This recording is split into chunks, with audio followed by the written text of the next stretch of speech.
Selamat siang Tribuners, saat ini Anda menyaksikan berita selebriti bersama dengan saya Mutiara. Kami akan menyajikan informasi terupdate dan menarik mengenai selebriti tanah air untuk Anda. Dan inilah berita selebriti selengkapnya. Vicky Prasetyo merasa kehilangan usai pisah dengan Kalina. Presenter Vicky Prasetyo menyesal tidak bisa mempertahankan pernikahan sirinya dengan Kalina Oktarani yang sudah berjalan hampir 1 tahun. Vicky Prasetyo mengaku menjalani kehidupan tidak biasa selama beberapa minggu ini.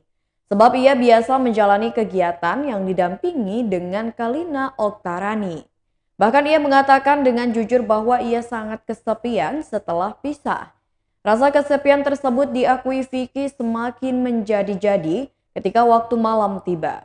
Ia menyebut sering dimanjakan oleh Kalina sebelum tertidur lelap. Setelah sendiri tanpa Kalina, mantan kekasih Zaskia Gotik mengaku menjadi lelaki yang kehilangan arah tanpa tujuan dan kasih sayang. Namun Vicky Prasetyo tidak bisa memastikan hubungannya dengan Kalina Oktarani ke depannya. Hanya saja saat ini mereka sudah bulat untuk berpisah. Diberitakan sebelumnya, Vicky Prasetyo menikahi Siri Kalina Oktarani di kawasan Jagorawi, Bogor, Jawa Barat pada 13 Maret 2021 lalu. Selama setahun menikah, kehidupan Vicky Prasetyo dan Kalina Oktarani penuh dengan drama. Mereka sempat gagal memiliki anak lantaran Kalina mengalami keguguran. Berikut wawancara dengan Vicky Prasetyo. Ada yang pada mau datang, yang mau nyanyi, terus ada rame, banyak banget yang ngeliatin. Terus udah tahu lah akhirnya sampai aku nggak bisa masuk dari depan tadi. Jadi memang benar-benar euforianya, alhamdulillah. Semoga jadi penghibur juga buat masyarakat yang sekitar sini. Mas kenapa membuka usaha bakso? Karena satu aku memang senang makan bakso gitu. Anak-anak aku suka makan bakso, terus kayaknya bakso itu walaupun bukan makanan menu utama, tapi nggak pernah bosan gitu. Kita buat makan bakso terus ada yang cekernya, ada yang rusuknya, ada yang kayak tulang-tulangnya gitu bakso iga gitu. Jadi berbagai macam, kayak aku hobi juga kan. Nah jadi tapi dengan harga yang tentunya kayak bisa kejangkau semua lah gitu, 15 ribuan kan. Mas Bro, ini kan usaha sebenarnya sama Kalina juga ya? Iya. Nah, hari ini kenapa nggak hadir juga? Ya. Minggu lalu nggak hadir, hari ini nggak hadir. Kenapa nggak hadir? Memang kita udah sepakat masing-masing untuk berpisah gitu. Tapi nggak menutup kemungkinan juga Kalina ada di motivasi kita sama-sama untuk membangun usaha ini gitu. Ini cat karyanya dia. Cat dia warnanya yang orange ya sama putih gitu. Terus juga kayak gerobaknya dia yang pesenin kayak gitu. Aku pesenin gerobaknya kayak gini nih, kayak gini gitu. Pas sudah terlaksana usahanya, ya mungkin ya Allah berkehendak lain gitu. Akhirnya kita terpisah gitu. Tapi aku udah minta doa juga sama dia, doain ya biar kita berjalan baik. Tapi dengan kayak kalian berpisah ini ada rasa kayak kesegan-segan gak sih kayak pisah, lagi pisah nih sekarang nih, ada rasa kayak segan atau gimana, canggung atau gimana gitu? Ada rasa canggung? Canggung nggak ketika setelah pasca pisah? Dia canggung orang sekarang, mas manggilnya mas gitu kan, hai sayang gitu. Sekarang manggilnya mas, kamu jadi kayak ini ya tukang bakmi ini yang beneran, jadi kayak tukang bakso dipanggilnya mas. Tapi ya udah memang sama gitu. Aku panggil aku ledekin aja, iya mbakku gitu. Kok mbak ya kan manggil mbak sama bercandaan aja mah. Mas ini idenya dari kapan sih akhirnya sama Mbak Kalina usaha ini sendiri udah berapa? Iya waktu bareng-bareng. Udah deh kita bikin usaha bakso yuk. Jadi kita sama-sama udahlah bismillah lah kita bikin gitu. Nah ini nanti ada yang pertama, ini cabang utama, nanti ada cabang-cabangnya lagi, Cibitung, Cikarang, Serang, Karawang, Bandung, di Muhammad Toha sama Ujung Berung. Terus ada beberapa deh pokoknya udah ada kayak franchise gitu, banyak yang pada masuk, yuk kita kerja gitu. Makanya karena murah banget. Bagi hasilnya seperti apa Mas Bro? Sama Kalina? Ada bagi hasil nggak? Nggak ada. Ya bagi doa aja, udah doain. Ya kan karena kan aku juga nggak menutup kemungkinan juga. Ini berdiri juga karena upaya juga sama Kalina juga.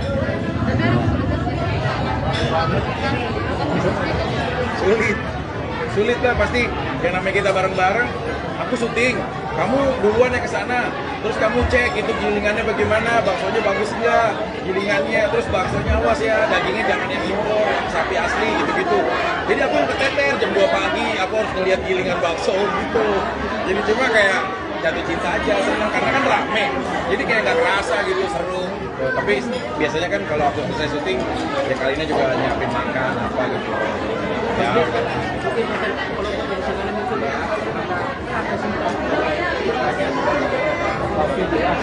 enggak sih, karena kan kita ada terikat salah satu produk-produk lah, kayak skincare, kayak nutrisi dan lain-lain gitu.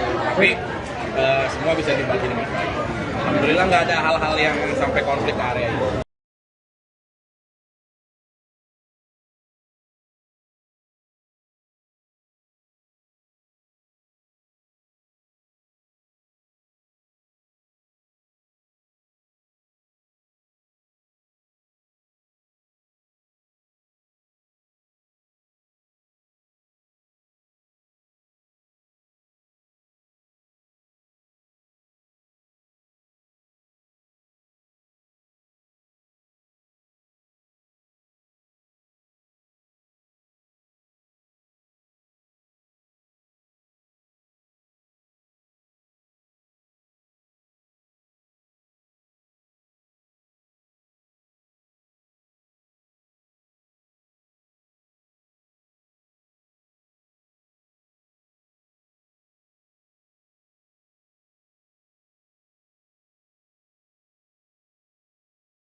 Dengan Dinar dan Rido.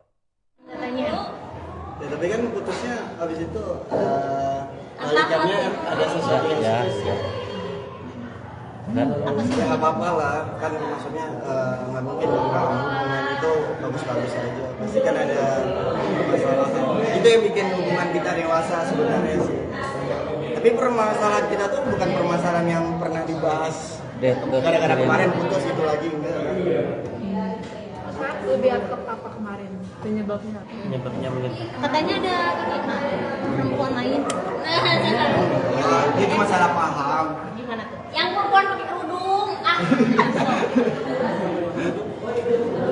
Oh, jadi ada orang Batam kayak yang punya kontak HP gede di Batam itu. Dia pingin endorse. Nah, Dinar ini kan paling susah banget dihubungin sebenarnya kan. Terus akhirnya dia ngubungin aku, oh ya udah. Posisi kita kan lagi berantem. Terus posisi kita kan lagi berantem. Jadi aku bilang, ya udah kamu capturein aja ke si Dinar. Bilang habisnya sih oke kalau mau ngobrol karena dia pinginnya kita berdua jadi yang ngepromoin produknya. Nggak tahu tiba-tiba itu orang ketakutan loh sayang. Kak tolong kak biar makan Dinar. Bukan, tapi kan itu posisi kita lagi berantem. Iya. Capturannya tuh kayak gini. Ya udah ayo kita ketemuan sekarang. Iya karena itu kan dia ngejanjiin produk itu udah lama banget. Iya, Maksud aku iya enggak itu aja sih salah paham sih intinya. Terus Tapi bukan itu yang berantem bukan karena ya apa dong? kita kayak Kata-kata aku. Kata-kata Jadi dia aku sebenarnya kan- kasar, ya. Kasar ya. ya Aku kan ngomongnya ceplos-ceplos, ya terus aku ya udah aku omongin apa yang aku rasakan kayak gitu, nyeplos ke dia. Ternyata penerimaan dia ini terlalu kasar buat aku gitu. Jadinya tuh akhirnya itu aku sempat kayak mikir kok bisa setega itu ngomong sama orang yang udah kamu jalanin selama 5 bulan gitu. Tapi akhirnya dia kayak sayang aku nggak ada maksud kayak gitu, maksudnya aku kalau marah akhirnya kita baik aku ngomong apa? ngomong kayak bukan kamu yang aku harapin. Terus aku tuh capek kamu larang-larang berpakaian seksi. Sebenarnya sih lebih ke dia enggak itu sih, lebih ke kesel ya kamu ya. Iya, aku lagi Jadi kayak lagi keluar ngomong. aja semuanya asal ngomong aja.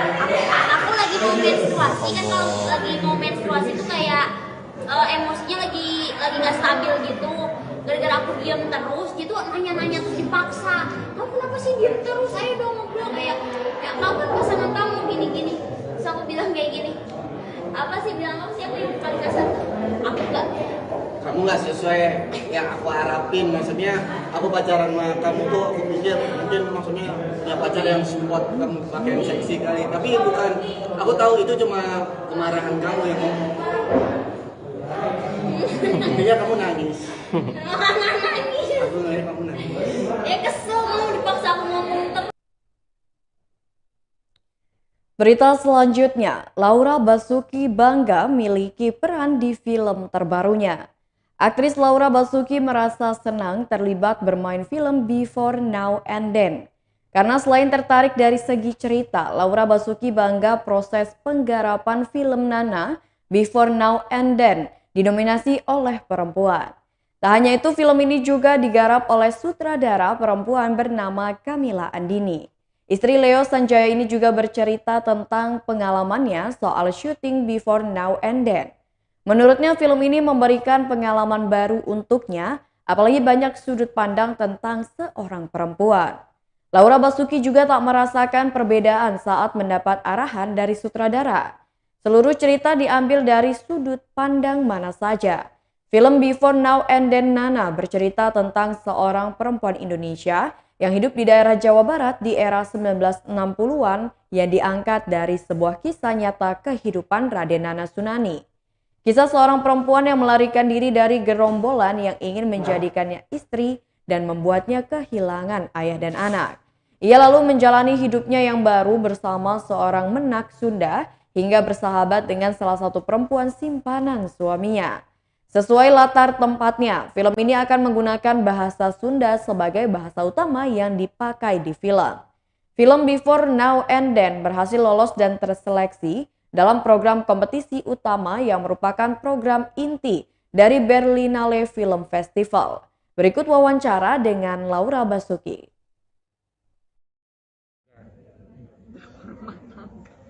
Tapi lebih banyak membahas dari sudut pandang perempuan di era zaman itu sih, tentang bagaimana perempuan Sunda dengan perubahan zaman di tahun itu. Laura, ini kan film tadi perannya kayak gitu, terus juga bahasanya bahasa Sunda, banyak challenge-nya. Apa yang hal pertama yang bikin Kak Laura mau Menerima.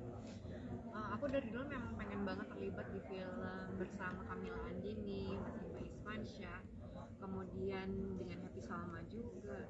Dan ketika baca sinopsis dan skripnya, menurut aku ini adalah salah satu karakter yang aku belum pernah gitu. Jadi tertarik sekali untuk terlibat di dalamnya. Dan ini film tentang perempuan, kemudian didirect oleh perempuan, dan banyak sekali kayak art directornya perempuan, kemudian astrada, makeup artist, wardrobe, semuanya perempuan gitu. Akan sangat menarik untuk membahas sudut pandang perempuan dari mata perempuan. untuk karakternya sendiri, risetnya kan katanya belum pernah, risetnya gimana tuh Kak? Apalagi tahun 50-an. Aku banyak ngobrol dengan Teh Jais Darga sih, dia kan anaknya Nana. Dia banyak menceritakan tentang bagaimana dulu Ino berperilaku, cara bicaranya, kemudian aku sempat lihat foto-fotonya, dan itu menurut aku sangat cukup. Kemudian Camilla Andini juga memberikan ruang kebebasan untuk mengeksplor karakternya, jadi ya semuanya sangat menyenangkan sih prosesnya. Terus berakting bersama Happy Salma gimana? Wah, seru sih. Beliau tuh suka sekali makan sama kayak aku. Jadi selama di Ciwidey dengan suasana yang dingin itu kita banyak makan gitu supaya nggak sakit ya. Diskusi juga beliau orangnya sangat terbuka, sangat pintar. Dan dia juga kebetulan orang Sunda gitu. Jadi banyak sekali dapat insight tentang bahasa Sunda. Jadi pertama kalinya Kerja bareng. Iya. terus apa sih yang dikagumi dari sosok Mbak sendiri? Kalau dari segi acting, Dia tuh perempuan yang sangat mandiri, sangat pintar. Kemudian Berita selanjutnya, Tata Lim tampil lebih maskulin dalam single terbarunya. Tata Lim mencoba menjadi dirinya sendiri dan tampil lebih maskulin di single Sarang Heo. Ia bercerita bahwa selama 5 tahun belakangan ini, dirinya merasa marah pada diri sendiri. Kemarahan itu ia tuangkan dalam single Sarang Heo yang diciptakan oleh Div Ivanka. Tata Lim mengakui setelah merilis single tersebut, hidupnya kini menjadi lebih lega. Div Ivanka menjelaskan bahwa sudah lama dirinya ingin membuatkan lagu untuk Tatalim. Akhirnya ia menemukan lagu yang cocok untuk diberikan kepada Tatalim, sekaligus menjadi titik baliknya. Tatalim mengatakan bahwa dirinya mulai berdamai dengan diri sendiri dan mengikuti kodratnya. Single yang dirilis di bawah label Tatalim Record tersebut sudah bisa didengarkan di berbagai platform musik digital tanah air. Berikut wawancara dengan Tatalim. Teman-teman di Pokoknya sudah mengcover lagu ini dan saya bersyukur banget pada lagu itu. Maksudnya ternyata kita tidak perlu dengan hal-hal berita yang harus negatif atau kontroversi, tapi dengan jujur berkarya kita bisa membuat sesuatu yang bagus untuk enak didengar dan mendapatkan walaupun sedikit respon yang baik ke saya lama-lama menjadi bukit. Dan Masya Allah terima kasih juga buat kalian-kalian yang mendukung dan mensupport saya sampai saya terima. Lagunya Sarang Hai ini? Sarang ini kisah tentang anak angkat saya, ya anak angkat saya yang meninggal. Jadi ini memang sebenarnya 4 tahun itu balik saya untuk saat ini muncul ada perdamaian dengan diri saya sendiri. Saya nggak tahu kecewa sama siapa, marah sama siapa, benci sama siapa. Di 4 tahun terakhir ini saya kubur itu semuanya dan saya sekarang mau menjadi seorang Tatalim yang saya harus bersyukur. Manusia yang bersyukur yang ya saya memang dengan berkarya dan saya harus melupakan masa lalu saya. Dan saya harus mikir ke depan di sisa usia kita, usia saya terutama, saya harus memikirkan kebahagiaan buat diri saya sendiri. Jadi sebenarnya titik balik dan titik awalnya saat ini saya menjadi seorang Tatalim, saya ingin jujur dalam karya dan Kalau Kak, yang menarik ini perubahan. Tadi sempat bilang katanya perubahan Tatalim yang dulu tahun dan sekarang yang seperti gimana. Apa aja sih kalau boleh tahu perubahan-perubahan itu dan kenapa gitu? Ya, berbagai satu karena faktornya memang kita sudah harus, saya juga sudah menyadari usia saya tidak mampu. Dan alhamdulillah Masya Allah bisa membawa balik hidup kita. Dan saya senang masih diberi kesempatan untuk bisa kembali kepada keluarga. Saya nggak mengadjust yang lain ataupun tidak, tetapi namanya manusia tidak ada yang salah dalam apa yang kita lakukan, tapi perbuatan kita setidaknya kita harus menyadari itu dan kita juga harus bisa berubah untuk diri kita sendiri. Jadi bukan karena saya merasa saya sok suci atau sok ini, tidak. Saya juga masih manusia yang punya kekurangan, tapi setidaknya kita yang bisa merubah itu, merubah diri kita sendiri. Allah pasti akan bantu. Kenikmatan apa setelah mengalami perubahan ini? Saya lebih merasa diri tenang, saya lebih apa dari diri saya. Saya merasa jujur, saya jujur berkarya dan Masya Allah banget sampai dari lagi baru kali saya membuat sesuatu yang tanpa perlu gimmick, tanpa perlu ala apapun. Masyarakat mengalami kayak TikTokers tadi Bowo, banyak TikTokers lain pada membuat TikTok mereka. Suatu kebanggaan buat saya. Saya pikir anak-anak muda tidak buat saya, ternyata mereka mau. Mereka menghormati seniornya. Kak, perubahan ini di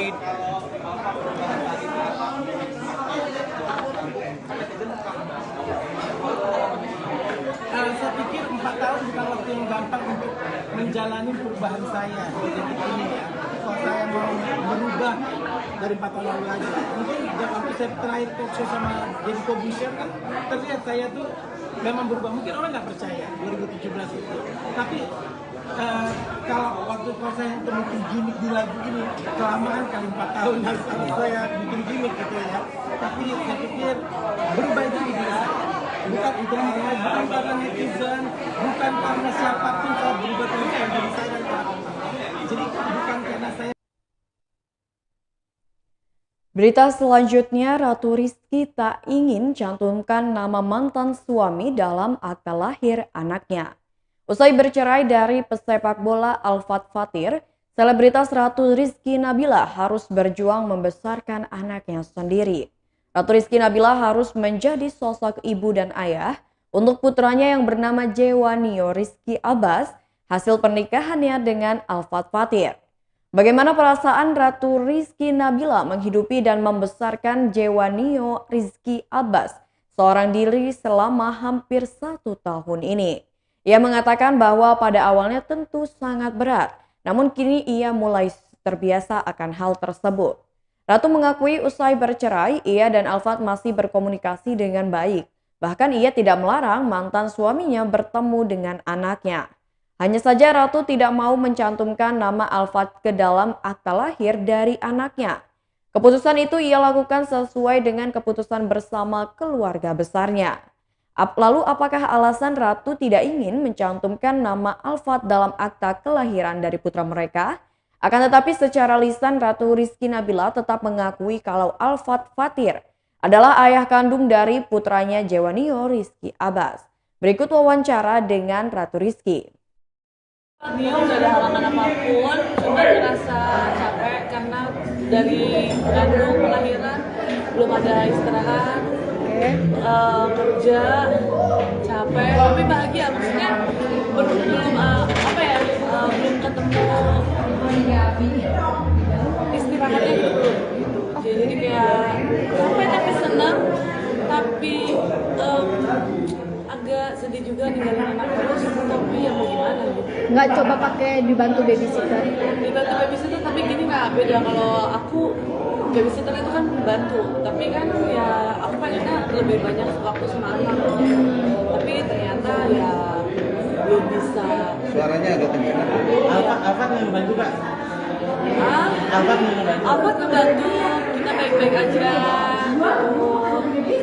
Dari segi finansial, kalau dia lagi di Jakarta, dia datang ketemu Nio juga kadang aku bawa ke rumah neneknya yang di Bandung gitu. Jadi nggak ada masalah sih, sama aku baik-baik aja. Berarti komunikasi untuk ngasuh Nio berjalan lancar? Nah itu dia, syukur alhamdulillah. Alfat yang aku dulu kenal itu balik lagi. Dia aku nggak targetin misalnya sebulan berapa, nggak pernah gitu. Aku nggak pernah minta misalnya seminggu berapa kali ketemu, nggak pernah. Itu semua kemauan, keinginan, keikhlasan dari dia, dan aku pikiran aku gini, mungkin sebulan sekian ternyata wow, mungkin ketemunya pas lagi libur doang ternyata ini sempetin wow, alhamdulillah ya, bener lah ya, maksudnya dia sebagai ayah baik, mungkin sebagai mantan suami enggak gitu. Kak, mungkin kalau kalian mengatur waktu untuk bertemu dan anak gimana? Bebas, karena keluargaku sudah memaafkan keluarganya sudah memaafkan keluargaku, karena kita berdua salah gitu. Jadi Alfat punya hak penuh untuk datang ke rumah, jadi biarpun gak ada aku mah ketemu aja. Aku pun ke Bandung tanpa ada Alfat, datang ya datang aja, nginep ya nginep aja. Berarti tidak membantu? Enggak, kita udah sampai di titik dimana gini Kak, aku mengambil porsi aku kemarin itu salah, Alfat salah, ada juga yang salah, ya udah kita udah maaf-maafan, sekarang fokusnya ke Nio aja. Ya cuman kalau untuk akta memang dia nggak aku cantumin. Kenapa tuh Kak? Karena menurut aku dan keluarga besarku kan gini ya, maksudnya aku mah kita udah maaf-maafan nih, udah sepakat, sudah berbaik-baikan gitu. Cuman kalau untuk mencantumkan, kalau dikilas balik, ini bukan dendam ya, dikilas balik kan aku lahiran di rumah sakit sendiri, dan dia kan istri gitu kan, formulirnya ya memang gak ada namanya kan. Berarti pihak Alfat mempertanyakan nggak sih? Alfat sendiri sempat mempertanyakan nggak sih? Alfat minta, tapi aku bilang ada batasan yang bisa aku toleransi, ada yang tidak. Nanti kan dia harus jelasin ke Nio kenapa nggak ada gitu. Aku mah nggak marah, biasa aja, cuman ya memang itu udah kejadian dan memang udah sedang dibuat. berarti memang Alfat menerima? Enggak, dia tanya sendiri sih. Cuman untuk sampai sejauh ini, kalau dia nggak terima, ya nggak boleh dong. Kan mau apa lagi yang harus aku maklumin? Ya udah dong, nggak boleh serakah. Kan aku juga sebagai ibu gini, aku kerja, dapat status janda juga, ada aib juga, semua orang tahu. Yang ngebantu aku tuh. Baiklah Tribuners, itulah berita selebriti bersama dengan saya Mutiara. Selamat siang dan sampai jumpa.